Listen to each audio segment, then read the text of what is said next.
Hey generator, are you headed for burnout? Yes, it can happen to you. I know. It's strange because you have a defined sacral, which is the most powerful engine in the human design chart. And theoretically, it will provide you with ongoing, ready, reliable, consistent energy throughout your whole life. It's pure life force energy. And yet, yes, you generator, you can burn out. I know, because I've done it more than once. And I have a fair number of generators come to me for readings and to be clients who are also burned out or who have been burned out and are now looking for what they can do differently in their lives. So in this video, I'm going to dive into signs that you would be headed for burnout, plus some of the sources that you may not know about that are leading to burnout, and then some suggestions about what you can do differently. Many of the comments that I am making today are good for both pure generators and manifesting generators. I'm going to do another video that's more specifically focused on manifesting generators and burnout later on. But in the meantime, much of what I say here is good for all generators, whether you're a manifesting generator or a pure generator. So let's go ahead and get into it.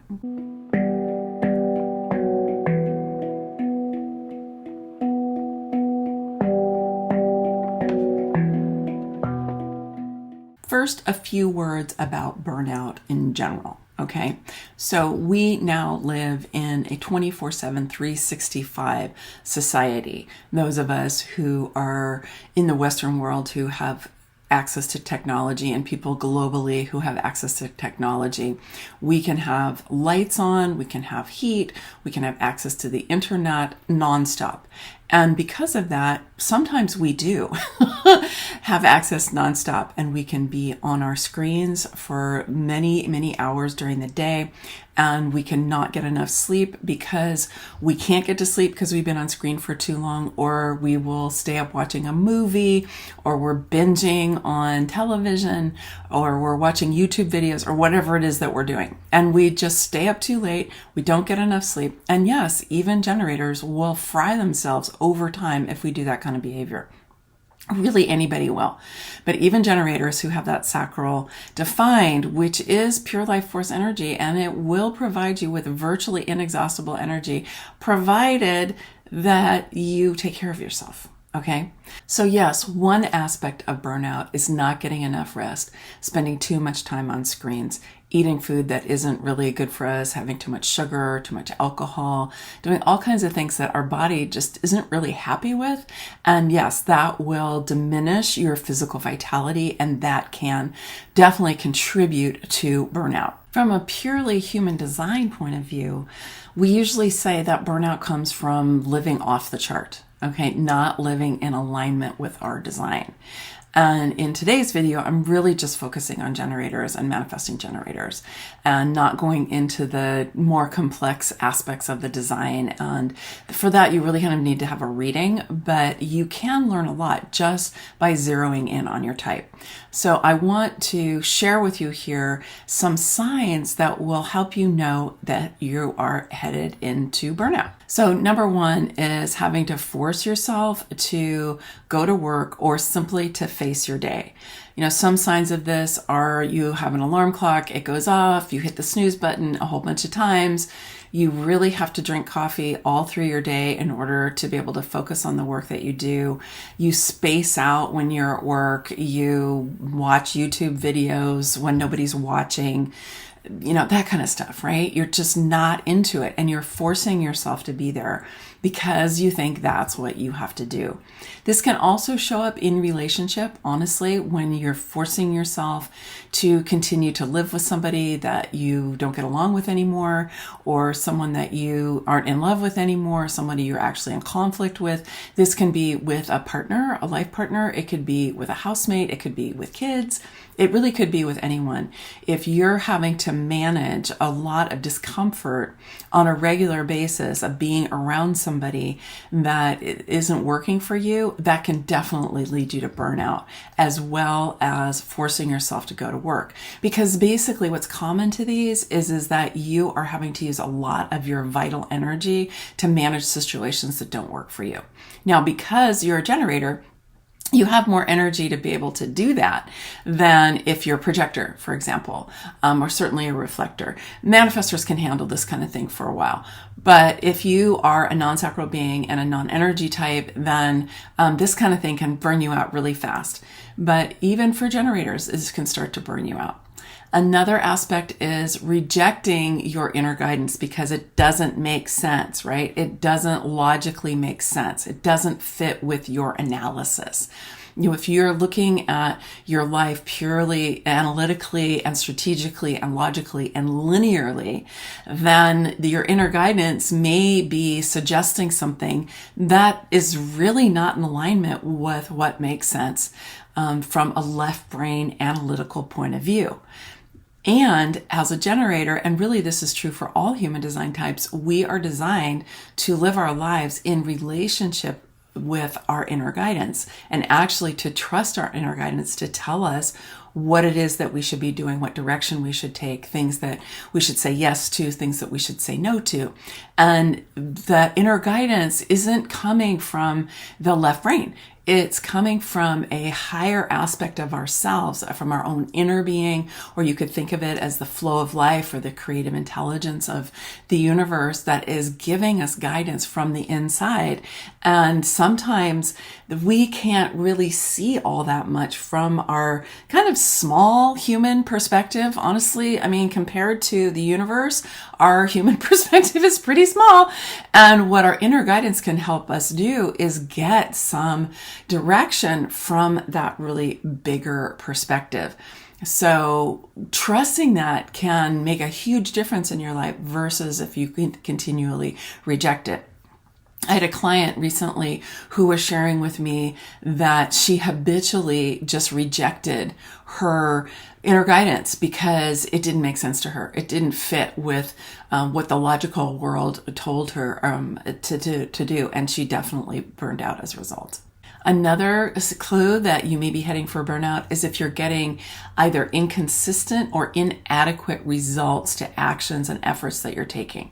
So particularly, let's say if you're a business owner or you're a practitioner of some sort, and you're self-employed and you're aiming to create your business, for example, and you keep getting either inconsistent results or inadequate results, like you're not attracting enough clients, or you're not bringing enough revenue into your business, or you have enough business coming in, but you're not able to actually have enough that's going into your own bank account, right? You're having inconsistent results or inadequate results. Like you can be making a lot of money, but having money to go out just as fast. I actually had this happen to me when I was a business coach. I was making a lot of money, but the way I was building my business was very expensive. And so I had, as much money going out as I did coming in. And that led to burnout for me. This next point is related to the second point, which is another sign could be that you're following guidance that comes to you from outside over your inner guidance. Now, obviously, we do go to coaches, we go to experts, we read books, we watch videos, we educate ourselves. And so we are taking in information from the outside. It's not that that is a bad thing. I mean, I'm a lifelong educator and a lifelong learner. So I take in and also provide lots of information that other people take in that's from the outside, right? But when it goes against what your inner guidance says, so you get this guidance, let's say from your coach, and your circle is going, right? Or you're just getting a full body no, or something about it just feels off to you, but you do it anyway because an expert said that you should, or a person that you hired to give you advice said that you should, but there's something on the inside of you that is not in alignment with that. Ideally, anybody that you hire to give you guidance is also going to support you to check in with your guidance, which is why having a coach that's steeped in human design is really, really helpful, because they can help you get in touch with what your inner guidance is telling you. But it's very, very common, and we're actually trained to do this in school. We're trained out of acting on our inner guidance and instead doing what, our parents tell us to do, what our teachers tell us to do, what our bosses tell us to do, right? It's all from the outside, and we're not trained to tap into our inner guidance, and certainly not to act on it if it goes against the rules or it goes against what we've been told to do in our job description and all of that. Another point along the same theme is following your mind. Your mind can have its own ideas about what it is that you should or should not do, how you should be or not be. And the thing about the mind, I'm sure you've heard this before, is it is a powerful ally when it's a servant, and it's a terrible master when it's in charge, because the mind is only one aspect of the fullness of who we are. And we are tapped into that creative intelligence of the universe. We have access to the guidance of the flow of life, and our minds are just operating literally out of our brain. And it's not tapped in necessarily to that bigger guidance. The other thing about what we typically call the mind and the thoughts that are running around in our minds is that very often they are operating or the mind is operating out of survival strategies. It's operating out of what might be called protective identities, or parts of us that want to stay safe and stay small, and because that makes us feel like we're going to be okay in life. And so that part of us can be going, no, I don't want to do that. That's really risky. Or it can also be saying, yeah, go in that direction. But it's not actually doing it even from an analytical or a logical place. It's doing it more out of a kind of veiled survival strategies. So you want to really check that out and use your sacral and see if your sacral is going or or no, right? So moving forward with something or not moving forward with something when it's in contradiction to what your sacral is doing will definitely burn you out. Partly because if you say yes to something that your sacral is saying no to, you're not going to have energy for it. Or it could lead you down a really wrong path, and you can't see it from where you are. And on the other side of that, when your sacral is like, and your fear is holding you back, and it's masquerading as logic and reason, but it's actually not logical or rational, then that will also lead to burnout, because the impulse inside of you to have a full life, to reach your potential, to grow and evolve, which necessarily is going to have those survival strategies need to be updated and upgraded to where you are now, that will lead you to burnout. And then this last one, I think, is a little more veiled, but super important to realize. I did a reading for a woman recently who developed a whole career because she was really good at something. And she got so good at it that she was very, very sought after. And she had a series of jobs where she was very well appreciated and respected. And then she became a consultant, and she's very sought after, but she doesn't like what she's doing. And she did burn out. She had to leave her last job and then turn into consulting, where she had more control over her time, because she really didn't like what she was doing. But she kept getting herself to do it over and over again because she was good at it, because she made good money at it, and because she was out of touch with what she actually wanted and what she actually liked. And my suggestion to her in our reading is that she start to really tap into what is it that she likes, and to just experiment for a while, to open up her horizons. But the point I want to say here is that far too many people get stuck in jobs because they're good at it and they make good money at it, but they really don't like it. Don't let yourself be one of those, because that definitely can head you into burnout. I want to read you a couple of comments from my YouTube channel that people have left on different videos that I've done, primarily about generators and manifesting generators and work. This is a classic example of what I was talking about a minute ago. I'm a pure generator. For a long time, my work has been a struggle for me. I'm a school teacher and don't enjoy a bit being a teacher. It's been 10 years now, and this is the only way I'm financially independent. But meanwhile, I explored my passion for art, creativity, and mysterious stuff like tarot and astrology. So the point is, I'm waiting here for a long time to get an opportunity to come out of this teaching job, but I'm not seeing any hope. I feel doomed, depressed, frustrated, tired of being the person, which I'm really not, in this job. Now, that is a classic example of somebody who is forcing themselves to go to work even though they really don't like it. I'm very glad that she also has been exploring these other things that she's interested in. And I hope that that's giving her some relief. But there's one key here that I want to emphasize is she said she's waiting here for an opportunity. Now, sometimes generators get really confused about this. Projectors also, about the wait part. Sometimes you need to wait for the right opportunity to come. It's true, but it doesn't mean that you don't do anything. It doesn't mean that you sit and suffer in misery while you're waiting. You actually can engage with the flow of life through generative questions. And I do have this video here that teaches you all about how to do that. And so I would encourage you, if you want to learn more about how to do that, that you go and watch this video, because I'm not going to dive into it deeply here. But I just want you to know you do not have to sit there waiting. You can actually influence what the flow of life is bringing to you through generative questions. So go and watch that video if you want to find out more about that. Now I want to read another comment from my channel. And I think that this comment really speaks to what we're seeing in terms of the great resignation that's happening right now, that there are so many people who are quitting their jobs. And there's many, many reasons why, but this is certainly one of them. So I'm going to read this comment. So many of us are working 40, 50, 60 hours a week, and then also never really being able to unplug even when you're off work. There's an expectation that you'll be checking email, texts, and doing work essentially all the time that you're awake. And for some, there's even an expectation that you'll be on call 24/7. And what's the reward for this weird form of slavery? Some money, and in some cases benefits, whatever those are these days.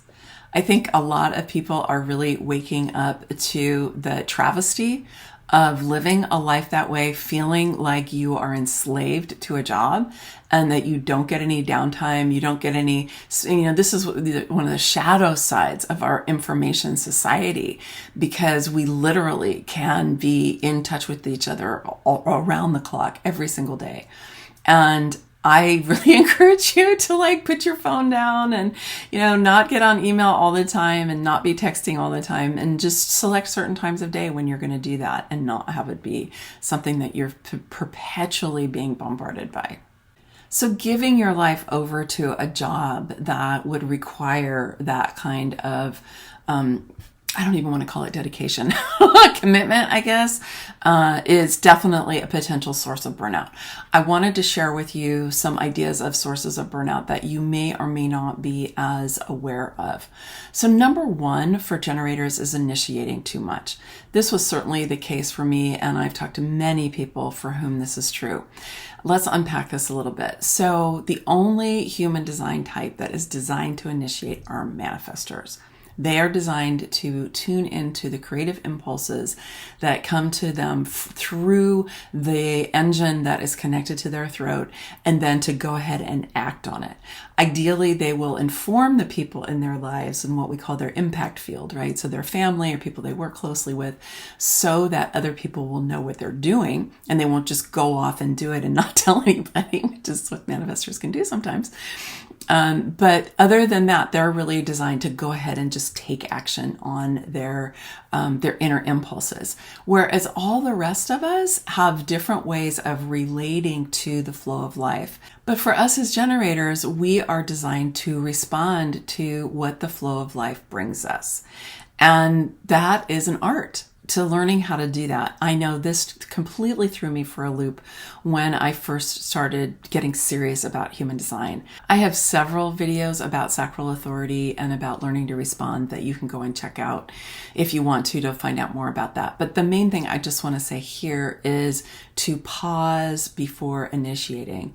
I sometimes say, instead of waiting, think about pausing because we've all been trained for the most part to initiate. I know that I grew up with the idea that if something was going to happen, I had to go and make it happen. If it's to be, it's up to me. That I couldn't rely on any outsourced source to make things work for me. And I had to do it for myself.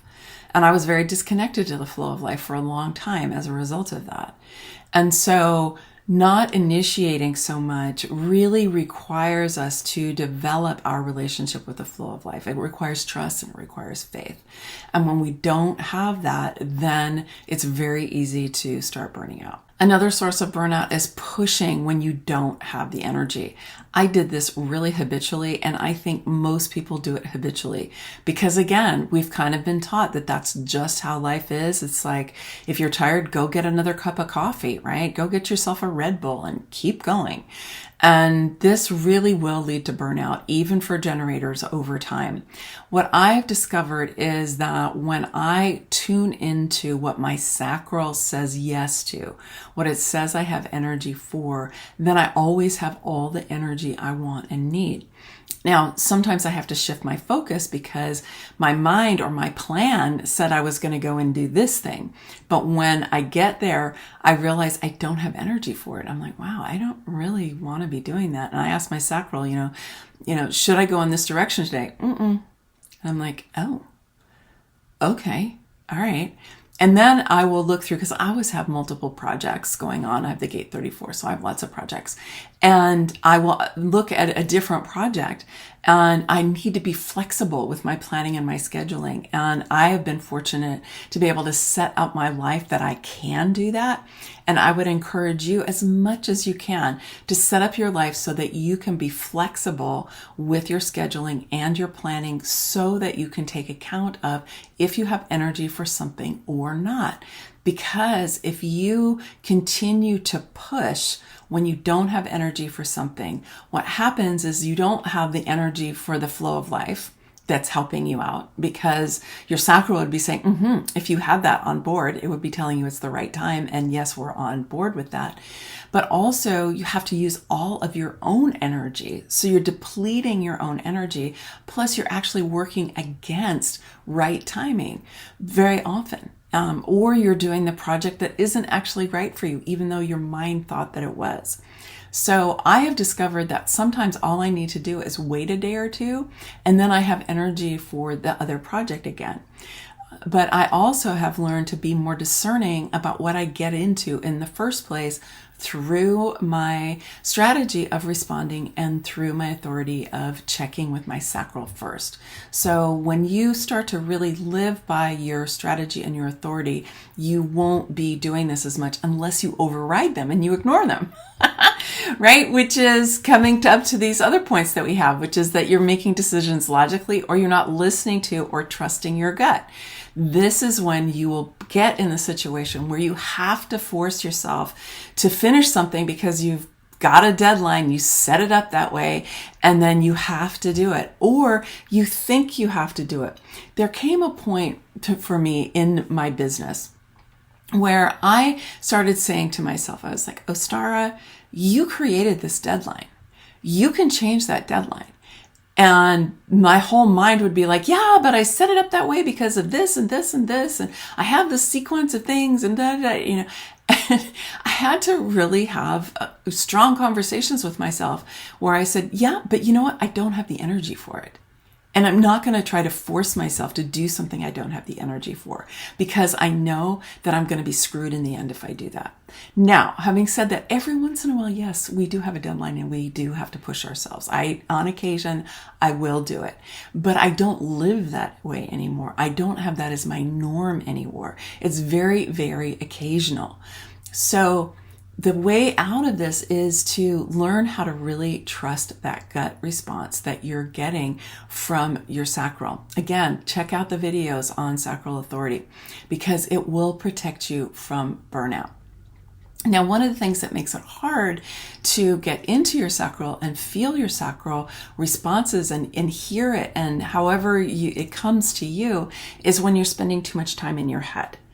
And for those of you who have defined head and ajnas, there's actually not that many of you, but for those of you who have that, or even just a defined ajna, you've got a strong mind and you're going to be in your head. And you have to work a little bit harder than the rest of us, but 7 out of 8 of us don't have a defined head and ajna, so it's most of us. And so we have to get down into our bodies. But because of the way we've been conditioned, we tend to spend a lot of time in our head. This can be because we're doing a lot of mental activity, and I do a lot of mental activity, but I also do a lot of embodiment practices so that I am in my body. So you can balance out doing a lot of mental activity with making sure that you are doing things that help you get in your body as well. The other reason you can spend too much time in your head is when your survival strategies get going. Okay. And then what happens is you start getting in loops, these pattern loops about what you need to do in order to stay safe. And those things can just be running in there and you can get really overwhelmed and get really confused. And you can allow that confusion and overwhelm and FOMO and fear, anxiety, depression, all of those things are being generated up here in your head. They're actually not getting generated in your body. Now, you might feel it in your body, but they're getting generated up here. So that can lead you to burnout for sure. Because here's the thing, there's no energy in your head according to human design. Right? All of the power is lower down in the body. Your sacral's down in your pelvis. The root is below the sacral, right? At the root in your perineum, right? It's the very bottom of your pelvis.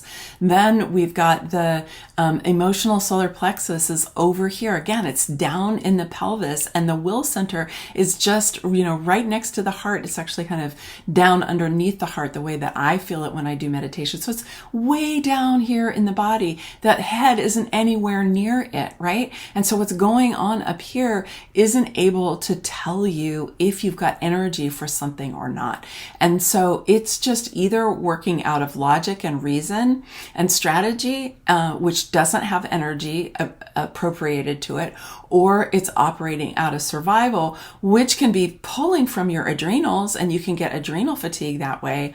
But it's not actually operating from inner guidance. It's operating from an old program that is still going. That's really the source of your conditioning. Tolerating the wrong work for too long. We've already talked about that one, the client that I mentioned who had gotten really good at what she was doing. And so she kept doing it and kept doing it and kept doing it because she made good money at it and she was good at it. But tolerating the wrong work for too long will lead to burnout for sure. Now, sometimes, and this is what happened to me when I was a professor, is the first few years I was a professor, it was great. It wasn't the wrong work.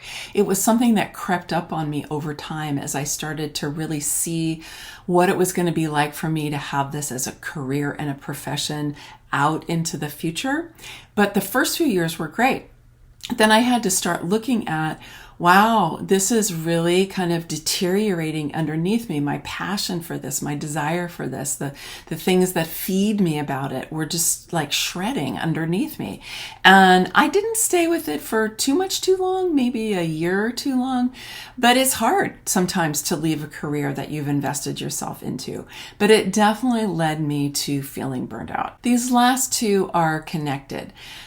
In my view, and not just my view, but you cannot actually be disconnected from the flow of life. If you were truly disconnected from the flow of life, you would no longer be alive because you are an expression of the flow of life, okay? You are a center of consciousness within the universe or within the one life, as my teacher Oren would say. So you can't actually be disconnected, but you can feel like you are. You can feel isolated. You can feel like an individual, autonomous person that has no connection to the energetic realms.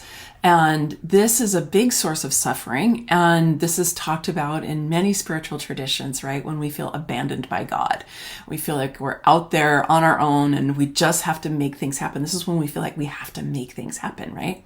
And so when we feel cut off, this can definitely lead to burnout because we're kind of rejecting or suppressing the natural energy that would be available to us when we tap into what's available to us from the flow of life.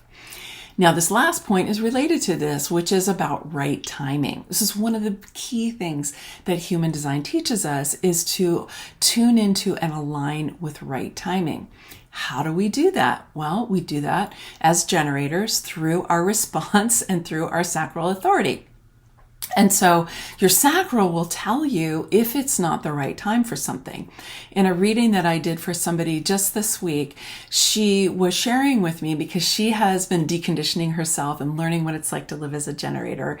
And she had left a previous job and she's in school, but she had a project that came along and she said it was the perfect project, just the perfect project. Like everything about it seemed perfect. And her sacral was like, And he's like, but it's the perfect project. And her sacral was like, And she kept kind of being with it, but it was a very consistent coming from her sacral.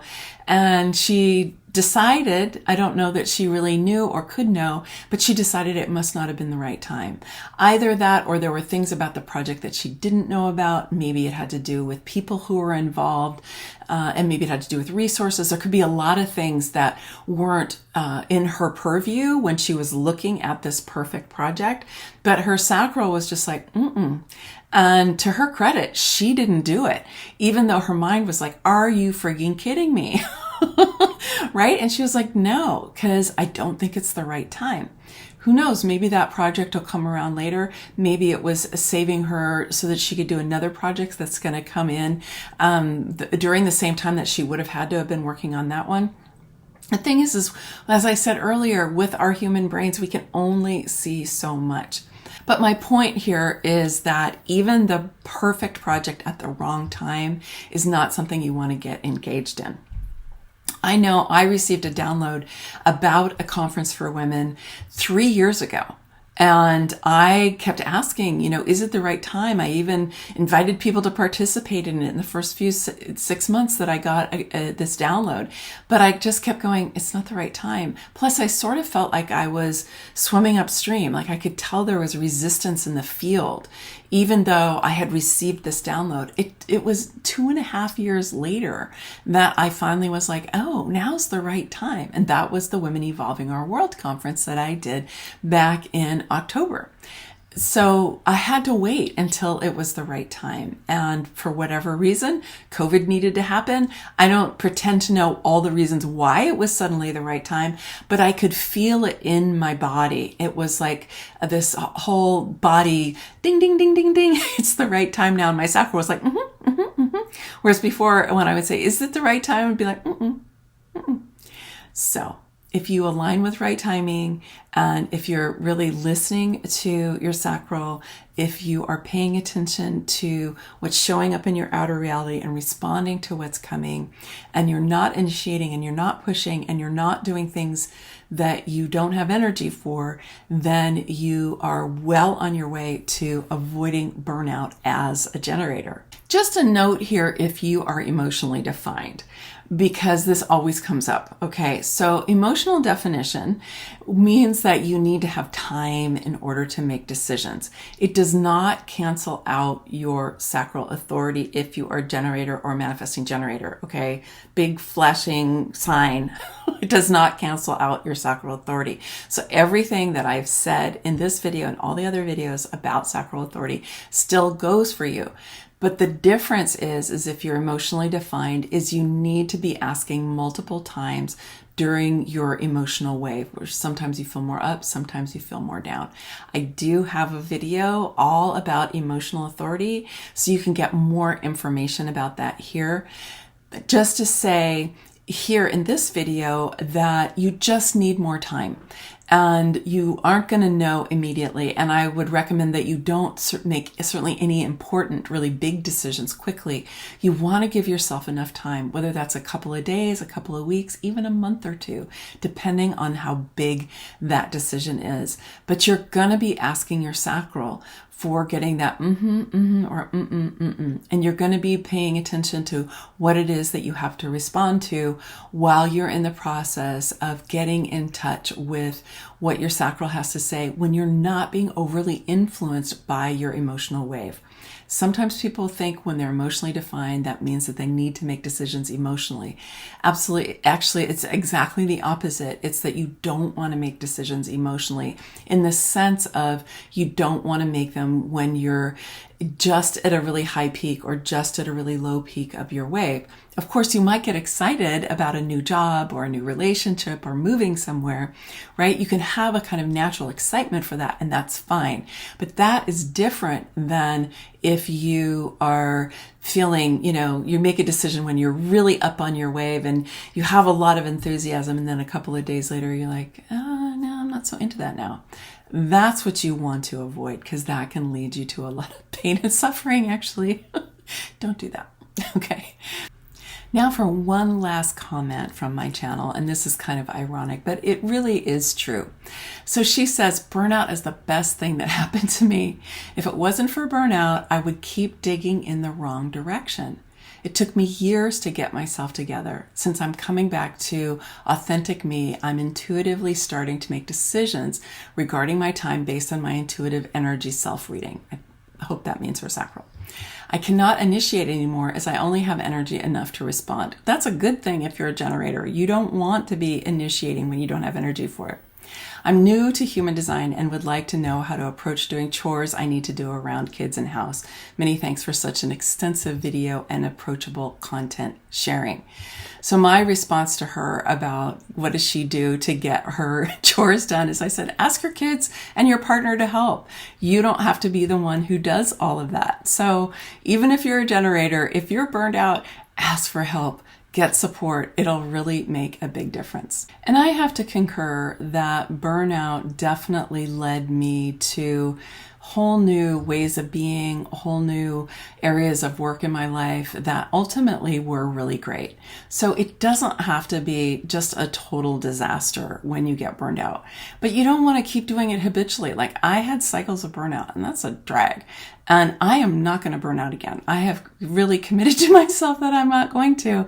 And the irony is now that I'm really living my design, now that I use my sacral and I am responding and I'm really tuning into what my design is telling me is mine to do, I am actually more productive now than I used to be.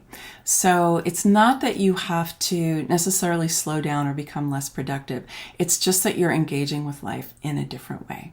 That's my video for today. And I just want to leave you with the thought that when you are tuned in and you do what you have energy for, you will always have all the energy you need. Many blessings. Much love. Bye for now.